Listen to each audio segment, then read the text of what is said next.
twaramwandikiye tumusobanurira ibintu uko vyifashe aguma kuri rya jambo ahubwo ubu akaca arenza n'urugero ngo ibikorwa by'umugambwe byose arabihagaritse mu gihe umugambwe atacaha na kimwe wakoze uravye amategeko y'igihugu.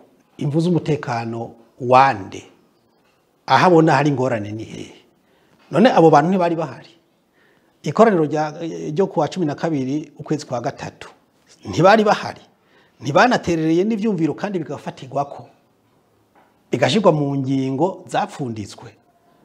Ubu acashi yemeranya nabo ngo ntibavyemera kandi babigizemo uruhara, agaca avuga ngo umutekano we mutekano. Hari numwe ntibagenda uko bashaka, hari n'umuntu numwe afise amakenga muri ivyo. Ciye kubanyatsa abanjungera umutekano bitwaje ivyo nyene, wumva ahari ingorane ari hehe? Hanyuma ikindi naco wenye narivuguruza ikoraniro kaminuza ry'itariki 12 z'ukwezi kwa gatatu niwe yaduhaye uburenganzira bwo kurikora. Yari kubona yuko ridakwije amategeko akarirekura.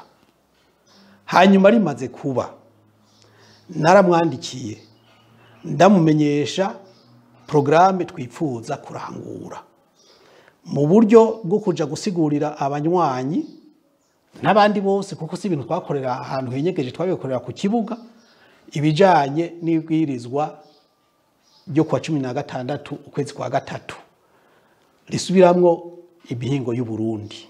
Ivyo yari kubazi ko atari vyo akareka ivyo bikorwa bikaba,